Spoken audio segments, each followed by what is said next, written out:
Les voy a presentar el proyecto de mi tesis, ¿sí? Que trata sobre la divergencia genómica a lo largo del continuo de especiación en una radiación evolutiva reciente de saltamontes de montaña. Voy a comenzar haciendo muy rápido introducción sobre el marco teórico en el que se desarrolla la tesis, luego explicaré un poco la metodología general e iremos avanzando sobre los distintos capítulos. La gran diversidad de especies que tenemos hoy en día, como bien sabemos, es el resultado de millones de años de procesos evolutivos.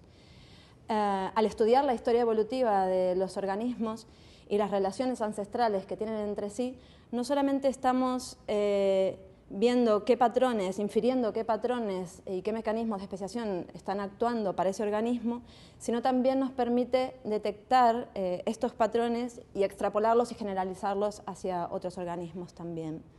Entonces, cuando hablamos sobre mecanismos de especiación, hay dos grandes factores, como son la divergencia ecológica o ambiental y el aislamiento geográfico, que combinados entre sí dan lugar a distintos escenarios que generan mecanismos de especiación. Tenemos los casos de especiación en alopatría, donde se espera que el aislamiento geográfico sea el principal factor de divergencia entre las especies, y en los casos de simpatría, donde se esperaría que sea la divergencia ecológica el principal mecanismo, mientras que en los casos de parapatría, según el escenario en el que estemos, puede ser tanto la divergencia ecológica o ambiental como el aislamiento geográfico. Entonces, estos patrones generados en estos distintos escenarios han sido generalmente abordados desde el punto de vista de dos campos. Desde el campo de la genética de poblaciones, analizando los cambios en las frecuencias aléricas de los individuos en una escala espacio-temporal, y también desde el punto de vista de la filogenética y la sistemática, analizando la historia evolutiva de los organismos y su clasificación. Lo que raramente vemos es la integración de estos dos campos de manera conjunta, lo que permitiría estudiar el continuo de especiación como tal, empezando por los microprocesos que se dan a nivel poblacionales hasta los macroprocesos que dan lugar a la formación de especies. Este es el eje en el que se mueve el estudio en el que desarrollo mi tesis. Y este es el eje, digamos, en el que me iré moviendo en cada uno de los capítulos para explicar a cada nivel algunos de los procesos que pueden llegar a ocurrir. En particular, para llevar a cabo este estudio, una condición fundamental es trabajar con organismos que presenten una radiación evolutiva reciente, principalmente porque las señales de los distintos procesos todavía no han sido erosionadas por el paso del tiempo, y esto nos permite inferir estos procesos a través de la información genética. Nuestro modelo de estudio, en este caso, serán saltamontes, en particular un subgénero de saltamontes ibéricos. Este subgénero tiene una relación muy reciente, alrededor del Pleistoceno, y forma parte de uno de los tres subgéneros del género Homo cestus de la familia Acrididae. Este subgénero, el Dreyfus, tiene una distribución desde Pirineos, abarcando toda la península ibérica y el norte de África, y es un complejo de 9 especies. Tenemos especies de Pirineos, como Antigae y Navasi, especies del sistema penibético, como Femoralis y Bolivari, Wagoni en el sistema central, Minutísimos, que es la de mayor distribución, y 3 especies de Marruecos, Leserfi, Lepinei y Aluadi. Cabe aclarar, digamos, cuál es la importancia en sí de este complejo en particular. Primero, que forman un grupo monofilético, lo que es muy importante para realizar este estudio, y principalmente que son de una radiación reciente, como ya he dicho. En cuanto a los materiales y métodos, actualmente tenemos colectadas la mayoría de las poblaciones que necesitamos para cada una de las especies. Como verán, en algunas especies es más intensivo el muestreo que en otras, debido a que se piensan abarcar cuestiones más a nivel poblacional. Y nos falta colectar poblaciones de las especies de Marruecos, de la que solo tenemos una población de Leserfi. En cuanto a la metodología que vamos a utilizar, necesitamos una metodología que nos permita reunir evidencia biológica, como por ejemplo la diferenciación de hábitat, la diferenciación fenotípica o los cambios en las frecuencias alélicas, que nos permitan caracterizar y delimitar a nuestras especies. Entonces, hemos ideado una metodología que nos permita obtener datos tanto a nivel genómico como a nivel fenotípico como a nivel distribucional. En cuanto a nivel genómico, hemos utilizado la técnica de secuenciación masiva de DDR-RADSEQ. Muy brevemente voy a hacer un resumen del protocolo. A partir de DNA extraído del tejido de los individuos, se corta con enzimas de restricción que corta el DNA al azar en fragmentos. Estos fragmentos son ligados con adaptadores con barcodes que permiten identificar qué fragmento pertenece a cada individuo. Se los selecciona por un determinado tamaño, se hace una PCR, se los envía a secuenciar y se procede a un primer análisis bioinformático. En resumen, con los que nos quedamos de todo este protocolo son con LOCI, homólogos entre todos los individuos, que se diferencian entre sí por la diferencia de una base, por la variabilidad de una base o SNPs, como lo llamamos en genética. ¿Cuáles las ventajas de utilizar este método dentro de todas las de secuenciación masiva actual? Primero, que no requiere un genoma de referencia ni información previa, cosa que nos es muy útil a nosotros porque nos permite trabajar con organismos no modelos como es nuestro caso. No se necesita preservar el tejido en RNA later, como es el caso de la transcriptómica, pobre Santi. Nos quedamos con fragmentos homólogos al azar, distribuidos por todo el genoma, como ya he dicho. Y en cuanto al tipo de información que generan, son informativos tanto a nivel de especie como a nivel de población, que es lo que necesitamos para nuestro estudio. Durante la mayor parte del año pasado he realizado el trabajo experimental del laboratorio, por lo que actualmente tenemos la mayor parte de los datos genéticos que necesitamos, 7 librerías con 336 individuos secuenciados. En cuanto a los datos fenotípicos, estamos tomando medidas lineales de la cabeza, pronoto, fémur, tibia y tegmina, y datos de morfometría geométrica, utilizando la técnica de landmarks. Los landmarks son coordenadas que definen puntos. Estos puntos son anatómicamente característicos y homólogos entre todos los individuos y permiten captar pequeñas variabilidades de las formas entre ellos. En cuanto a los datos de distribución, en base a las observaciones de campo y a capas ambientales, que seguramente serán las bioclimáticas y de elevación, dado que son saltamontes de montaña, generaremos los modelos de nichos que nos permitan predecir cuál es la distribución actual de la especie y proyectarla también hacia el pasado. Para comenzar con el capítulo 1, nos vamos a centrar en intentar entender los procesos de diversificación de este conjunto de especies, de esta radiación reciente de saltamontes. Nos vamos a centrar dentro del continuo de especiación a nivel de especie y nuestra región de estudio serán todos los sistemas montañosos, tanto de la península ibérica como el Atlas y Rift de Marruecos. Gran parte de lo que sabemos de este subgénero es a partir de esta filogenia basada en este gen mitocondrial, donde, como pueden ver, no hay grupos monofiléticos que se correspondan con cada una de las especies, es decir, no hay bloques de colores continuos, sino que los colores están distribuidos por todo el árbol. Esto posiblemente sea porque la radiación es muy reciente o porque no ha habido una separación completa aún de los linajes. Esto entonces nos lleva a plantearnos como objetivos delimitar cada una de las especies, inferir las relaciones filogenéticas entre las mismas y determinar el tiempo de divergencia entre ellas. Y una vez teniendo esta información, intentar entender cuál es el principal o cuáles son los principales mecanismos de especiación, si es el aislamiento geográfico o la divergencia ecológica o ambiental. Entonces, para esto, con individuos de cada población, de cada especie, ya teniendo los datos genómicos, estamos generando los datos fenotípicos y los modelos de distribución. Con distintos software específicos haremos la delimitación de especies, inferiremos el árbol de especies y contrastaremos distintos modelos que nos permitan inferir cuál es el mecanismo principal que está actuando. Básicamente lo que queremos ver es especies hermanas, si es que están en simpatría o en alopatría, tanto en el presente como en la última glaciación, para ver si es el aislamiento geográfico el principal factor y en cada una de estas situaciones geográficas ver si hay una divergencia o un solapamiento de los nichos. Tenemos un resultado de un análisis exploratorio en base a un dataset de SNPs.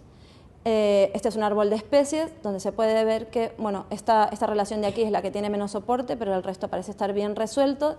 No es el análisis final porque faltan las especies de Marruecos. Para seguir con el capítulo 2 nos vamos a centrar en entender la importancia de los factores tanto ecológicos como geográficos en la divergencia genómica y fenotípica y nos vamos a basar en el complejo de especies de Pirineos. Dentro del continuo de especiación nos vamos a los procesos que ocurren a nivel de linajes y nuestra región de estudio serán los Pirineos catalanes, aragoneses y franceses. Tenemos por un lado a Homocestus antigai, que es la de color azul, y Homocestus navasi, que es la de color rojo. Estas especies han sido descritas como tal por caracteres morfológicos muy sutiles, dado que prácticamente no se diferencian entre sí, excepto por el hábitat que ocupan. Mientras Homocestus antigai habita por sobre los 1800 metros y está asociada a prados alpinos, Homocestus navasi habita por sobre los 1200 y está asociado más que nada a matorral mediterráneo. Estas dos especies, como vimos en el árbol preliminar del capítulo anterior, parecerían ser especies hermanas. Y actualmente tenemos prácticamente todas las poblaciones colectadas de la distribución actual que se conoce. Viendo este panorama, nos hemos planteado como objetivo ver si realmente estas dos especies son especies diferentes, a realizar un análisis detallado de morfometría geométrica para ver si es que realmente existe diferenciación fenotípica, morfológica entre ellas, y si es que existe, ver si esta diferenciación se debe a una presión ambiental o simplemente a la deriva genética. Queremos ver también la importancia relativa, como ya he dicho en el título, tanto del ambiente como de la geografía en cuanto a la divergencia genómica, tanto adaptativa como neutral. Más específicamente, ver si el aislamiento geográfico, debido a la topografía, está disminuyendo la conectividad entre las poblaciones, y es esto lo que está promoviendo la divergencia genómica, o es una respuesta adaptativa a distintas condiciones ecológicas. Basándonos entonces en los datos genómicos, fenotípicos y de distribución, luego de hacer la delimitación de especies, lo que queremos ver es si el ambiente está actuando como agente selectivo de un particular fenotipo, ver si los fenotipos que vemos son el resultado de la deriva génica, y por último, si el ambiente, digamos, está actuando sobre el genoma de manera que disminuye el flujo génico entre poblaciones que, por ejemplo, están adaptadas a ambientes diferentes, y en particular ver si es que hay algún loci que esté bajo selección que esté involucrado en este tipo de adaptaciones. Para explicarlo de manera más gráfica y simple, teniendo a una población adaptada a prados alpinos y otra población adaptada a matorrales mediterráneos, lo que queremos detectar es si poblaciones que están más cercanas pero adaptadas a ambientes diferentes o a nichos diferentes tienen un flujo génico menor que poblaciones que están distanciadas o aisladas geográficamente pero que se asemejan en cuanto al hábitat que ocupan. Tenemos algunos resultados de análisis exploratorios que he realizado, este PCA también con un dataset de SNPs, en azul antigai y en rojo navasi. Aquí se esperaría encontrar estos puntos distribuidos en dos grupos, uno correspondiente a cada especie. Sin embargo, vemos cuatro o cinco grandes grupos, 4 grupos principales, y en 2 de ellos hay mezcla de ambas especies. Cuando relacionamos esta distribución de puntos o distribución de grupos con la geografía, lo que nos encontramos es con un patrón geográfico. Es decir, sí, los grupos están asociados a cierta situación geográfica, ¿no? Por otro lado, también tenemos este árbol de poblaciones hecho con el mismo dataset de SNPs, donde podemos ver que las poblaciones están agrupadas exactamente de la misma manera que están agrupadas en el PCA. Actualmente estamos haciendo también un análisis de estructuración genética donde se ve exactamente el mismo patrón. Un poco a modo de resumen de lo que vemos de los resultados preliminares de este capítulo, lo que vemos es que estos grupos tienen más que nada una correlación, se corresponden más a la geografía, digamos, que a las especies en sí, que relacionados con las especies en sí. En el capítulo 3 nos vamos a centrar en analizar la hibridación, tanto como un proceso histórico como actual, entre dos especies que tienen una región de la distribución solapada. Dentro del continuo nos volvemos a situar dentro de los macroprocesos que se dan a nivel de especies, pero esta vez teniendo en cuenta las interacciones entre distintas especies. Y nuestra región de estudio será el sistema central. Por un lado tenemos a Homocestus minutísimos, que como ya he dicho antes es la especie que tiene mayor distribución dentro del subgénero por el sur, este y centro de la península. Y por otro lado tenemos a Homocestus oagoni, cuya distribución se limita al sistema central.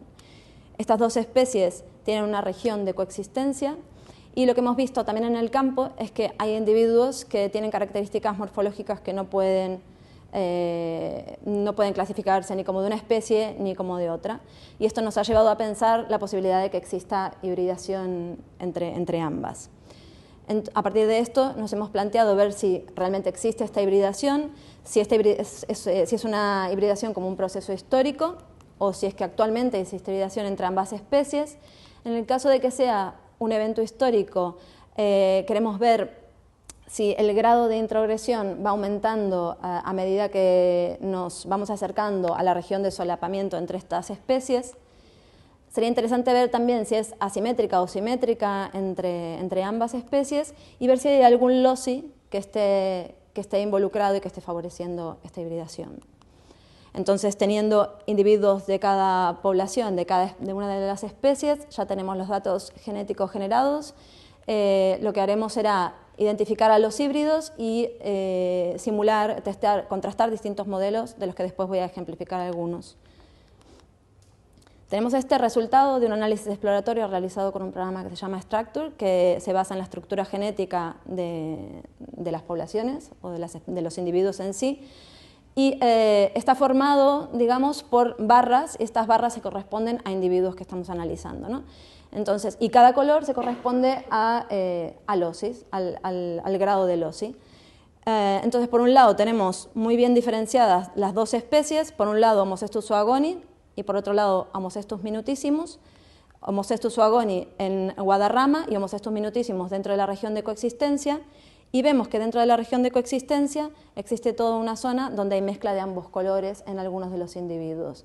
Esto estaría confirmando con microsatélites, con un análisis hecho con microsatélites, faltaría realizar el análisis con SNPs, la existencia de hibridación, y parecería ser que la hibridación está favoreciendo, digamos, de minutissimos hacia Guagoni.